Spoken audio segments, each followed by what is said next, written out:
حدیث مبارکہ ابو داؤد جلد اول میں حضرت ابو ہریرہ رضی اللہ تعالی عنہ کا بیان ہے کہ رسول اللہ صلی اللہ علیہ وآلہ وسلم نے فرمایا، بروز جمعۃ المبارک اپنے فوت شدگان کے واسطے صدق کے دل سے اللہ تعالیٰ کے آگے گریہ وزاری کے ساتھ ان کلمات کا ورد کرنا ان پر قبر و جہنم کا عذاب ٹل جاتا ہے۔ جب ان کلمات کی بدولت ان کے درجات پستی سے بلند ہوتے ہیں تو وہ حیرت سے پوچھتا ہے، یہ کیوں کر ہوا؟ خدا تعالیٰ کی جانب سے اس کو بتایا جاتا ہے، تمہاری اولاد تمہارے لیے مغفرت کی ان کلمات کے ساتھ دعا کرتی رہی اور خدا تعالیٰ نے اس کو قبول فرما لیا ہے۔ وہ کلمات یہ ہیں: بسم اللہ الرحمن الرحیم، السلام علیکم ورحمۃ اللہ۔ محترم ناظرین، حضرت بلال مؤذن رضی اللہ تعالی عنہ نبی کریم صلی اللہ علیہ وآلہ وسلم کے خزانچی تھے۔ ایک روز عبداللہ حزنی نے ان سے رسول اللہ صلی اللہ علیہ وآلہ وسلم کے خزانہ کا حال پوچھا۔ انہوں نے بیان کیا کہ رسول اللہ صلی اللہ علیہ وآلہ وسلم کے پاس کچھ نہ رہتا تھا، باعث سے وفات شریف تک یہ کام میری تحویل میں تھا۔ جب کوئی ننگا بھوکا مسلمان آپ صلی اللہ علیہ وآلہ وسلم کے پاس آتا، آپ مجھے حکم دیتے، میں کسی سے قرض لیتا اور چادر خرید کر اسے اوڑھتا اور کھانا کھلاتا۔ ایک روز ایک مشرک مجھ سے ملا،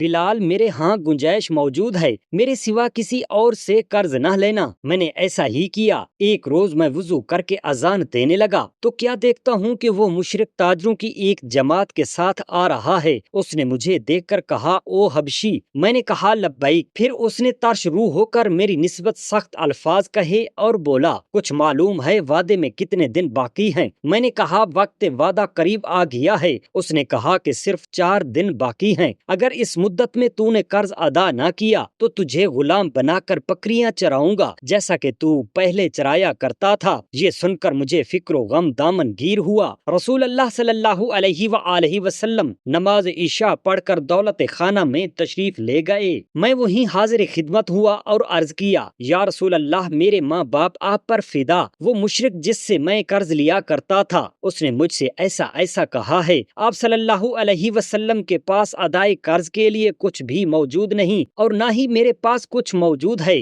وہ مجھ کو فضیحت کرے گا۔ آپ اجازت دیں تو میں بھاگ کر مسلمانوں کے کسی قبیلہ میں بکریاں چراؤں، تاکہ جب ادائے قرض کے لیے خدا کچھ سامان کر دے گا تو واپس آ جاؤں گا۔ غرض میں اپنے گھر آ گیا اور تلوار، تھیلا، جوتا اور ڈھال اپنے سرہانے رکھ لیے۔ صبح کا ضب ہوتے ہی میں چلنے لگا تو کیا دیکھتا ہوں کہ ایک شخص دوڑتا ہوا آ رہا ہے اور کہتا ہے، بلال، رسول اللہ صلی اللہ علیہ وآلہ وسلم تجھے یاد فرما رہے ہیں۔ وہاں پہنچتا تو کیا دیکھتا ہوں کہ 4 لدے ہوئے اونٹ بٹھائے ہوئے ہیں۔ میں اجازت لے کر حاضر خدمت ہوا۔ آپ صلی اللہ علیہ وآلہ وسلم نے فرمایا، مبارک ہو، اللہ تعالیٰ نے ادائے قرض کا سامان کر دیا ہے۔ تم نے 4 اونٹ بیٹھے دیکھے ہوں گے۔ میں نے عرض کیا، جی ہاں۔ آپ نے فرمایا کہ یہ اونٹ حاکم فلک نے بھیجے ہیں، یہ غلہ اور کپڑے سب تمہاری تحویل میں ہیں، ان کو بیچ کر قرض ادا کر دو۔ میں نے تعمیل ارشاد کی۔ پھر میں مسجد میں آیا اور رسول اللہ صلی اللہ علیہ وآلہ وسلم سے سلام عرض کیا۔ آپ نے ادائے قرض کا حال پوچھا۔ میں نے عرض کیا کہ قرض سب ادا ہو گیا ہے، کچھ باقی نہیں رہا۔ آپ صلی اللہ علیہ وآلہ وسلم نے پوچھا کہ کچھ سامان بچ تو نہیں گیا؟ میں نے عرض کیا، جی ہاں، کچھ بچ بھی گیا ہے۔ فرمایا، مجھے اس سے سبک دوش کرو، جب تک یہ کسی ٹھکانے نہ لگے گا میں گھر نہ جاؤں گا۔ آپ صلی اللہ تعالی علیہ وآلہ وسلم نماز عشاء سے فارغ ہوئے تو مجھے بلا کر اس بقیہ کا حال پوچھا۔ میں نے عرض کیا کہ وہ میرے پاس ہے، کوئی سیل نہیں ملا۔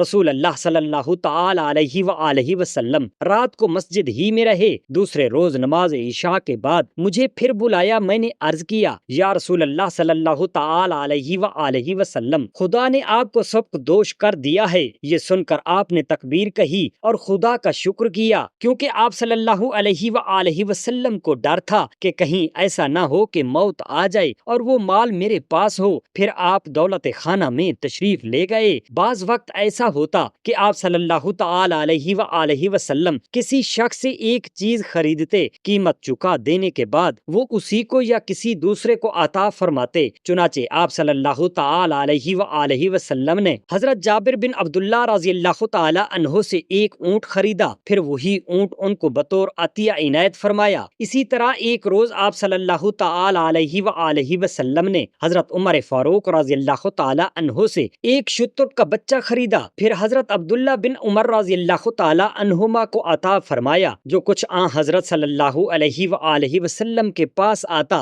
سب راہ خدا میں دے دیتے، پاس نہ ہوتا قرض لے کر سائل کی حاجت روائی فرماتے، اپنی ذات اقدس کے لیے دوسرے دن کا نفقہ بھی جمع نہ کرتے۔ جب آپ صلی اللہ تعالی علیہ وآلہ وسلم کسی محتاج کو دیتے تو باوجود احتیاج کے اپنا کھانا اسے دے دیتے۔ آپ صلی اللہ تعالی علیہ وآلہ وسلم کے دولت خانہ میں بعض دفعہ دو مہینے آگ نہ جلتی تھی۔ ایک دفعہ غنیمت میں کنیزیں آئی ہوئی تھیں۔ حضرت علی کرم اللہ وجہ الکریم نے حضرت فاطمہ رضی اللہ تعالی عنہا سے کہا کہ تم اس موقع پر اپنے والد بزرگوار سے خدمت کے لیے ایک کنیز مانگ لو۔ جب وہ آن حضرت صلی اللہ علیہ وآلہ وسلم کے خدمت اقدس میں حاضر ہوئی تو آپ صلی اللہ علیہ وآلہ وسلم نے پوچھا کس کے لیے آئی ہو؟ عرض کیا کہ سلام کرنے آئی ہوں، اور بپاس حیا اظہار مطلب نہ کیا، اور واپس آ کر حضرت علی کرم اللہ وجہ الکریم سے یہی عذر بیان کر دیا۔ پھر دونوں حاضر خدمت اقدس ہوئے۔ حضرت علی کرم اللہ وجہ الکریم نے عرض کیا یا رسول اللہ صلی اللہ تعالی علیہ وآلہ وسلم، آب کشی کرتے کرتے میرے سینے پر نیل پڑ گئے ہیں۔ حضرت فاطمہ رضی اللہ تعالی عنہا نے عرض کیا کہ چکی پیستے پیستے میری ہتھیلیوں پر آبلے پڑ گئے ہیں، آپ خدمت کے لیے ایک کنیز عنایت فرمائیے۔ آپ صلی اللہ تعالی علیہ وآلہ وسلم نے فرمایا اللہ کی قسم یہ نہیں ہونے کا کہ میں تم کو خادمہ دوں اور اہل صفہ بھوکے مریں، ان کے خرچ کے لیے میرے پاس کچھ نہیں، میں ان اسیران جنگ کو بیچ کر ان کی قیمت اہل صفہ پر خرچ کروں گا۔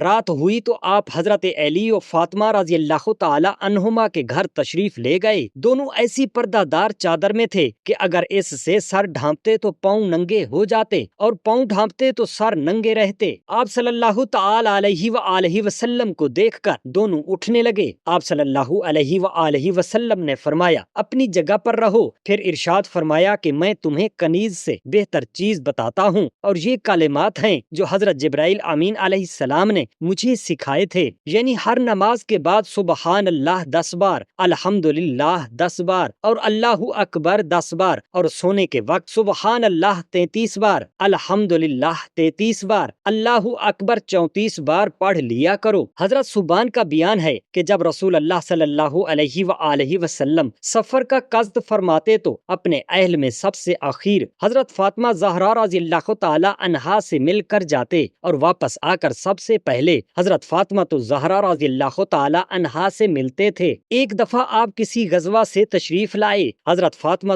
زہرا رضی اللہ تعالی عنہا نے اپنے دروازے پر پردہ لڑکایا ہوا تھا، اور حضرت امام حسن اور حضرت امام حسین رضی اللہ تعالی عنہم کو چاندی کے کنگن پہنائے ہوئے تھے۔ آپ صلی اللہ تعالی علیہ وآلہ وسلم حسب معمول حضرت فاطمہ زہرا رضی اللہ تعالی عنہا کے یہاں آئے تو اندر داخل نہ ہوئے اور تشریف لے گئے۔ حضرت فاطمہ زہرا رضی اللہ تعالی عنہ نے خیال کیا کہ زینت و زیور ہی نے آپ صلی اللہ علیہ وآلہ وسلم کو اندر آنے سے روکا ہے، اس لیے پردے کو پھاڑ ڈالا اور بچوں کے ہاتھ سے کنگن نکال دیے۔ حضرت حسنین روتے ہوئے رسول اللہ صلی اللہ تعالی علیہ وآلہ وسلم کی خدمت اقدس میں آئے۔ حضور نبی کریم صلی اللہ علیہ وآلہ وسلم نے کنگن ان سے لے لیے اور فرمایا صوبان یہ زیور فلاں شخص کی آل کے ہاں لے جا، کیونکہ یہ میرے اہل بیت ہیں، میں پسند نہیں کرتا کہ یہ اپنی دنیاوی زندگی میں لذیذ سے حظ اٹھائیں۔ حضرت صوبان رضی اللہ تعالی عنہ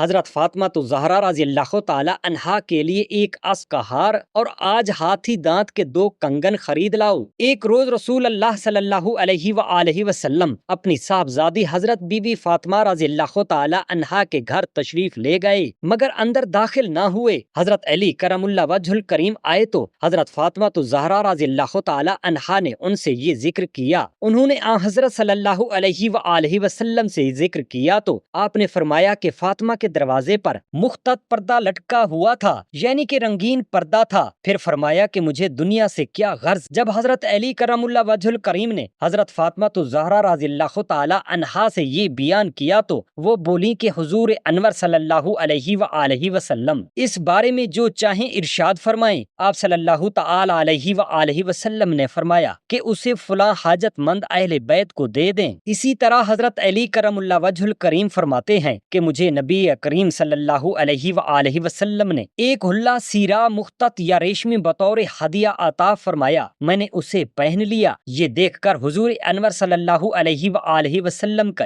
چہرے مبارک پر غضب کے آثار نمودار ہوئے۔ میں نے اسے پھاڑ کر اپنی عورتوں میں تقسیم کر دیا۔ ایک دفعہ ایک شخص نے حضرت علی بن ابی طالب کرم اللہ وجہ الکریم کی دعوت کی اور کھانا تیار کیا۔ حضرت فاطمہ الزہرا رضی اللہ تعالی عنہا نے کہا، کیا خوب ہوگا اگر ہم رسول اللہ صلی اللہ علیہ وآلہ وسلم کو بھی شریک طعام کر لیں۔ چنانچہ ہم نے آپ صلی اللہ تعالی علیہ وآلہ وسلم کو بلایا۔ آپ تشریف لائے۔ آپ نے دروازے کے بازوؤں پر اپنا ہاتھ مبارک رکھا اور گھر کے ایک طرف پردہ لٹکتا دیکھ کر واپس تشریف لے گئے۔ حضرت فاطمہ الزہرا رضی اللہ تعالی عنہا نے حضرت علی کرم اللہ وجہ الکریم سے کہا کہ جائیے اور دیکھیے کہ آپ کس واسطے واپس ہو گئے ہیں۔ حضرت علی رضی اللہ تعالی عنہ نے آپ سے واپسی کا سبب دریافت کیا تو فرمایا کہ یہ پیغمبر کی شان کے خلاف ہے کہ زیب و زینت والے گھر میں داخل ہو۔ حضرت عائشہ صدیقہ رضی اللہ تعالی عنہا فرماتی ہیں کہ رسول اللہ صلی اللہ تعالی علیہ وآلہ وسلم کسی غزوہ میں تشریف لے گئے تھے۔ میں آپ صلی اللہ علیہ وآلہ وسلم کی واپس کا انتظار کیا کرتی تھی۔ ہمارے ہاں ایک رنگین فرش تھا۔ میں نے اسے چھت کے ایک شہتیر پر لپیٹ دیا۔ جب آپ صلی اللہ تعالی علیہ وآلہ وسلم تشریف لائے تو میں نے آگے بڑھ کر عرض کیا، السلام علیکہ یا رسول اللہ ورحمۃ اللہ وبرکاتہ۔ سب ستائش خدا کے لیے ہے جس نے آپ کو شرف و بزرگی بخشی کی۔ آپ صلی اللہ تعالی علیہ وآلہ وسلم نے گھر میں بساط رنگین دیکھ کر میرے سلام کا جواب نہ دیا۔ میں نے آپ صلی اللہ علیہ وآلہ وسلم کے چہرہ انور پر کراہت کے آثار دیکھے۔ آپ نے اس فرش کو پھاڑ ڈالا اور فرمایا کہ خدا نے جو کچھ ہمیں دیا ہے اس کے بارے میں ہمیں یہ حکم نہیں دیا کہ اینٹ پتھر کو پہنا دیں، بس میں نے اس کے 2 تکیے بنا لیے جن میں کھجور کی چھال بھر تھی۔ آپ صلی اللہ تعالی علیہ وآلہ وسلم نے اس پر اعتراض نہ فرمایا۔ حضرت عائشہ صدیقہ رضی اللہ تعالی عنہا فرماتی ہیں کہ ہمارے ہاں ایک پردہ تھا جس میں پرندوں کی تصویریں تھیں۔ رسول اللہ صلی اللہ تعالی علیہ وآلہ وسلم نے فرمایا، اے عائشہ رضی اللہ تعالی عنہا، اس کو بدل ڈالو کیونکہ جب میں اسے دیکھتا ہوں تو دنیا یاد آ جاتی ہے۔ حدیث مبارکہ ابو داؤد جلد اول میں حضرت ابو ہریرہ رضی اللہ تعالی عنہ کا بیان ہے کہ رسول اللہ صلی اللہ علیہ وآلہ وسلم نے فرمایا، بروز جمعۃ المبارک اپنے فوت شدگان کے واسطے صدقے دل سے اللہ تعالیٰ کے آگے گریہ وزاری کے ساتھ ان کلمات کا ورد کرنا، ربنا اغفر لی ولوالدی وللمؤمنین یوم یقوم الحساب۔ ان پر قبر و جہنم کا عذاب ٹل جاتا ہے۔ مرنے کے بعد جب میت کے درجات بلند ہوتے ہیں تو وہ حیرت سے پوچھتا ہے، یہ کیوں کر ہوا؟ خدا تعالیٰ کی جانب سے اس کو بتایا جاتا ہے کہ تمہاری اولاد تمہارے لیے مغفرت کی دعا کرتی رہی اور خدا تعالیٰ نے اس کو قبول فرما لیا ہے۔ جب کوئی آدمی مر جاتا ہے تو اس کے عمل کے مہلت ختم ہو جاتی ہے۔ صرف 3 چیزیں ایسی ہیں جو مرنے کے بعد بھی فائدہ پہنچاتی رہتی ہیں، ایک صدقہ جاریہ، دوسرا اس کا پھیلایا ہوا وہ علم جس سے لوگ فائدہ اٹھائیں، تیسرے وہ صالح اولاد جو اس کے لیے دعائے مغفرت کرتی رہیں۔ حضرت امام حسین رضی اللہ تعالی عنہ کا بیان ہے کہ میں نے اپنے والد بزرگوار سے دریافت کیا کہ رسول اللہ صلی اللہ تعالی علیہ وآلہ وسلم کا جو وقت اپنے دولت خانہ میں گزرتا تھا آپ اس میں کیا کیا کرتے تھے؟ انہوں نے فرمایا کہ جب رسول اللہ صلی اللہ علیہ وآلہ وسلم گھر میں داخل ہوتے تو اس میں قیام کے وقت کے 3 حصے کر لیتے تھے۔ ایک حصہ اللہ تعالیٰ کی عبادت کے لیے، دوسرا اپنے اہل و عیال کے ساتھ موانست و معاشرت کے لیے، تیسرا اپنی ذات اقدس کے لیے، پھر اپنے ذاتی حصہ کو اپنے اور عام لوگوں کے درمیان تقسیم کر لیتے۔ خواص صحابہ جو دولت خانہ میں حضور نبی کریم صلی اللہ علیہ وآلہ وسلم کی خدمت اقدس میں حاضر ہوتے، آپ ان کی وساطت سے عوام کو جو دولت خانہ میں حاضر نہ ہوا کرتے تھے تبلیغ احکام فرماتے اور نصیحت و ہدایت کی کوئی بات عام و خاص سے پوشیدہ نہ رکھتے۔ جب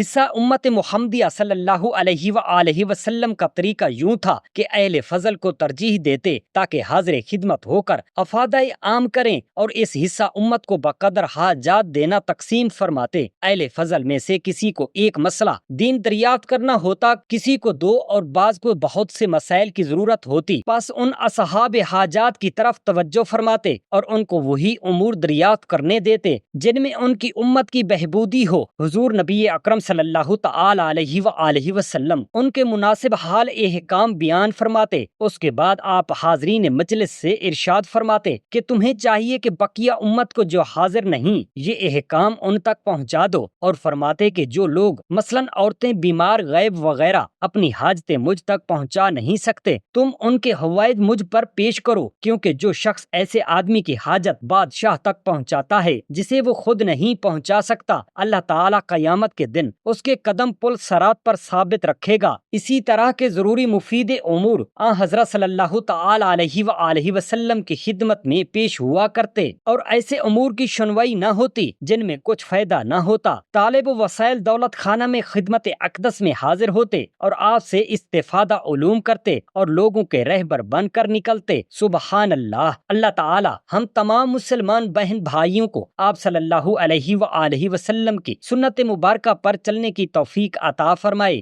آمین یا رب العالمین۔ جزاک اللہ خیرا کثیرا۔